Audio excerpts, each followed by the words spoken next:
राजनीति में असली धुरंधर वही होता है जिसने घाट घाट का पानी पिया हो।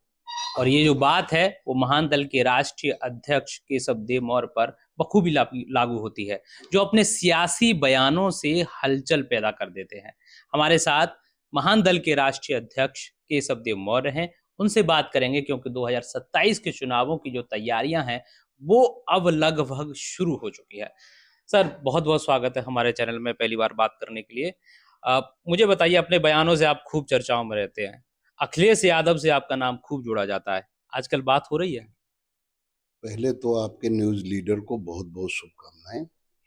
और जहां से आपने बात शुरू की कि घाट घाट का पानी, ऐसा कोई नेता है ही नहीं जिसने घाट घाट का पानी ना पिया हो। और रही मेरी बात, मैंने 18 साल पहले महान दल की स्थापना की और आज तक तमाम विपरीत परिस्थितियों के बाद मैं महान दल को ना तो मैंने बंद किया और ना दूसरी पार्टी के साथ गया। गठबंधन का ये दौर है, गठबंधन समर्थन अलग अलग पार्टियों से होता है। और रही बात मेरी, मैं असल में अंदर दिल से सपा और बसपा को पसंद करता हूँ, भाजपा कांग्रेस को पसंद नहीं करता। अभी आपकी एक रैली हुई थी, कार्यक्रम हुआ था, उसमें भी आपने सपा पे भी खूब निशाना साधा है, कांग्रेस पे भी खूब निशाना साधा है, बीजेपी को भी आपने आड़े हाथ लिया है। केशव देव मौर्य किस पार्टी में जा सकते हैं, शामिल हो सकते हैं? विपक्षी लोग सवाल पूछते रहते हैं कि 27 नजदीक है, अब भैया अब समय आ गया है, अब केशव देव मौर्य किसी के भी साथ जाएंगे? देखिए, मैं पहली बात तो मैं किसी पार्टी में शामिल नहीं होऊंगा। गठबंधन अलग विषय है, गठबंधन सभी करते हैं। समाजवादी पार्टी के साथ में गठबंधन में रहा, कांग्रेस आज सपा गठबंधन में है, आम आदमी पार्टी गठबंधन में है। गठबंधन तो अदलते बदलते रहते हैं क्योंकि हिस्सेदारी का मामला है, गठबंधन जरूरी है। और रही बात कि कहाँ मैं जा सकता हूँ, तो मेरा हमेशा प्रयास रहता है कि सपा और बसपा में से उत्तर प्रदेश में कोई सरकार बना दे, क्योंकि भाजपा और कांग्रेस दोनों लोकतंत्र के लिए और आरक्षण के लिए और संविधान के लिए खतरनाक है। दोनों, जो भाजपा है वही कांग्रेस है, जो गंगाधर है वही शक्तिमान है। तो यानी कि सपा के साथ हम ये मान सकते हैं कि इस बार आप जा सकते हैं? देखिए, मैं सपा और बसपा, मैंने कहा ना, तो मैं गठबंधन का अगर मौका मिला तो मैं सपा और बसपा के साथ ही जाऊंगा, लेकिन राजनीति में किसी से परहेज नहीं होता। हम करें, अगर समाजवादी पार्टी के लोग भाजपा से अलग रखते हैं तो जो भाजपा वही तो कांग्रेस, आप कांग्रेस के साथ हैं। भाजपा और कांग्रेस में एक अंतर मुझे कोई बता दे, क्या क्या उन्होंने संविधान में छेड़छाड़ नहीं किया? क्या उन्होंने आरक्षण को रोक आरक्षण दिया हमें? अगर बीपी सिंह जी की सरकार न आई होती तो क्या केंद्र सरकार, कांग्रेस की केंद्र मेरा आपने सरकार बहुत जरूरी एक सवाल आपने ओवरलैप कर दिया। अखिलेश यादव जी से बात हो रही है आजकल, किस तरह का, सब ठीक है कि नहीं? लोकसभा चुनाव के बाद मेरी अखिलेश यादव से कोई वार्ता नहीं हुई। लोकसभा चुनाव में उन्होंने मुझे समर्थन मांगा था, मैंने उन्हें समर्थन दिया था, सीट नहीं मिली थी। लेकिन बीच में जो वादे हुए थे उनसे उन्होंने झंडा लगाने का और पार्टी महान दल को सम्मान देने की बात की थी। 27 में ऑफर करेंगे तो केशव देव मौर्य जाएंगे? जानने का तो हम चाहते ही हैं कि समाजवादी पार्टी की सरकार बने, क्योंकि जब तक सामाजिक न्याय की अगर हम बात करते हैं, भाजपा और कांग्रेस अगर नहीं हटेगी तो सामाजिक न्याय मिल ही नहीं सकता। सपा बसपा का आना जरूरी है। मैं अकेले सरकार बना नहीं सकता, मैं किसी की सरकार बनवा सकता हूँ, मेरे पास इतनी ताकत है। लगभग 100-150 विधानसभाएं मैं बहुत आराम से कि सपा को जिता सकता हूँ, भाजपा को हरा सकता हूँ, सपा को हरा सकता हूँ, भाजपा को जिता सकता हूँ। लोकसभा चुनाव मैंने किया, तमाम लोकसभा चुनाव, जैसे यही कांग्रेस सपा और कांग्रेस गठबंधन था, लेकिन कांग्रेस ने मुझसे समर्थन नहीं मांगा, सपा ने मांगा। तो यहाँ कांग्रेस चूंकि लड़ रही थी, उन्होंने समर्थन नहीं मांगा। मुझसे भाजपा ने मांग लिया, मैंने भाजपा के प्रत्याशी राजकुमार चहर जी को समर्थन किया और बहुत उनके समर्थन में एक बड़ी रैली किया। स्वामी प्रसाद मौर्य जी से बड़ी आपकी नाराजगी रहती है। लोग अक्सर ये इंटरनेट मीडिया पे पूछते रहते हैं कि शाक्यों का, मौर्यों का सबसे बड़ा नेता कौन, केशव देव या स्वामी प्रसाद? देखिए, हमारी किसी से पर्सनल कोई लड़ाई नहीं है, न स्वामी प्रसाद मौर्य जी से, न बाबू सिंह कुशवाहा जी से, न केशव प्रसाद मौर्य। लेकिन मेरा ये मानना है कि जब आप वोट लेते हैं समाज से, तो समाज के दुख दर्द में आपको खड़ा होना चाहिए। लेकिन स्वामी प्रसाद मौर्य और बाबू सिंह कुशवाहा दोनों पुराने नेता हैं, बसपा में बड़े कद्दावर नेता रहे, बहन जी के बाद दूसरे तीसरे नंबर गिने जाते। लेकिन उस तमाम घटनाएं हुई, लखीमपुर खीरी में 2 नौजवान लड़कों को पुलिस ने पीट के मार दिया बसपा सरकार में। तो ये दोनों देखने तक नहीं गए, पूछने तक नहीं गए। अन्याय न्याय दिलाना तो दूर की बात। तो वही लोग भेष बदल बदल आते हैं। स्वामी प्रसाद मौर्य भाजपा बसपा में थे, भाजपा में आए, मंत्री बने, सपा में गए, काम किए, और जहां से जाते हैं वहां बुराई करते हैं और उसकी बड़ी लंबी बात करते हैं कि मैं तो बड़ा चरित्र का आदमी। दूसरी बात, स्वामी प्रसाद मौर्य का पूरा परिवार अलग अलग पार्टियों में है। उनकी बहू भाजपा में ब्लॉक प्रमुख, उनकी बेटी भाजपा में सांसद रही, अभी भाजपा में है नेता, और उनका बेटा कांग्रेस में।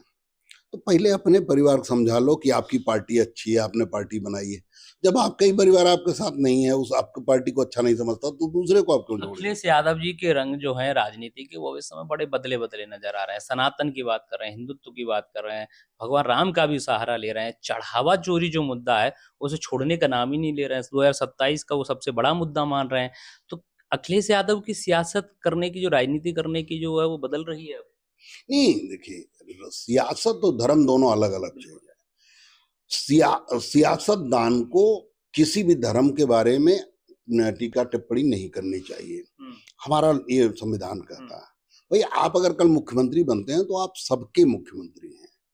लेकिन ये दुर्भाग्य है कि योगी आदित्यनाथ जैसे लोग एक किसी धर्म को टारगेट करते हैं, किसी धर्म की बड़ाई करते हैं वोट पाने के लिए।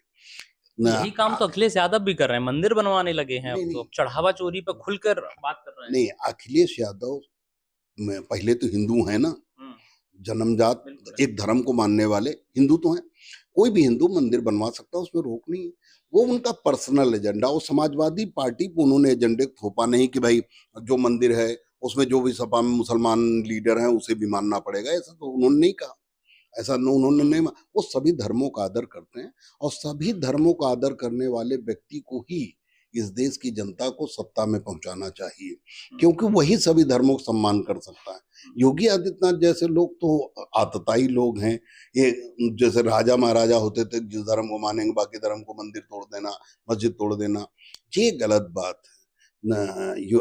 जो राजनीति की बात है, अखिलेश यादव जो राजनीति कर रहे हैं इस समय, संसद की कार्रवाई पर अगर आप नजर रखते हो तो देख रहे होंगे कि किस तरह से वहां स्वांग रचे जा रहे हैं। पप्पू यादव जो हैं वो एक साधु का भेष बनकर चंदा चढ़ावा मांग रहे हैं, ये स्वांग रचा जा रहा है। तो हिंदू जो लोग हैं या सनातनी जो लोग परंपरा को मानते हैं, साधु जो लोग, उनमें बड़ी नाराजगी है कि भाई ये पप्पू यादव कर क्या रहे हैं। एक संसद की गरिमा है, वहां पर क्यों ऐसे स्वांग रचे जा रहे हैं? कांग्रेस का पहला प्रयास रहता है कि कांग्रेस के नेताओं का, राहुल गांधी जी का पहला प्रयास होता है कि कांग्रेस सत्ता में आ जाए हर जगह, और अगर कांग्रेस नहीं आ पा रही तो बीजेपी आ जाए। वो समाजवादी पार्टी को सरकार में नहीं आने देंगे।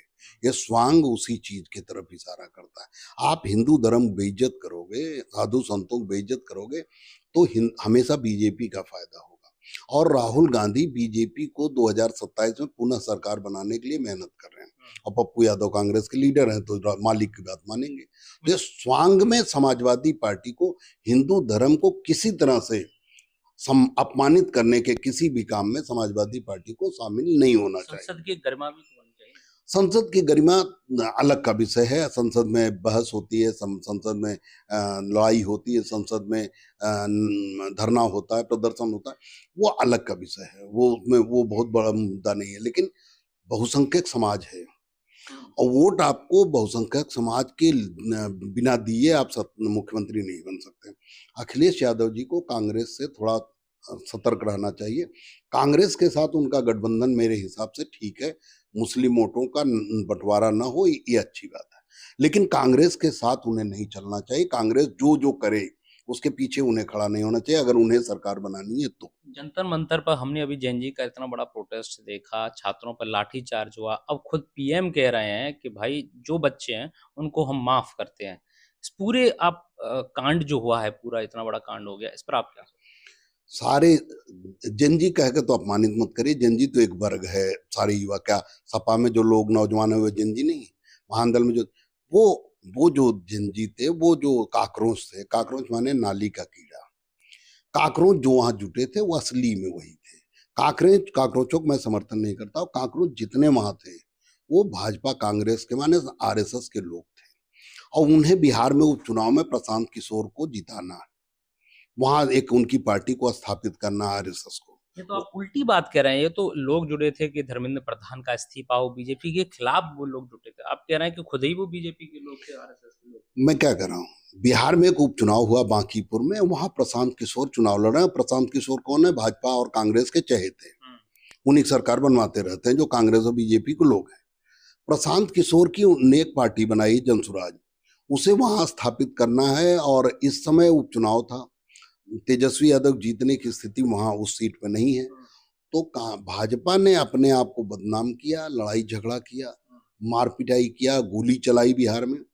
उस मुद्दे से लोग नाराज होंगे जो भाजपाई, वो प्रशांत किशोर चूंकि ब्राह्मण हैं, वो आसानी से उनकी तरफ से हो जाएंगे।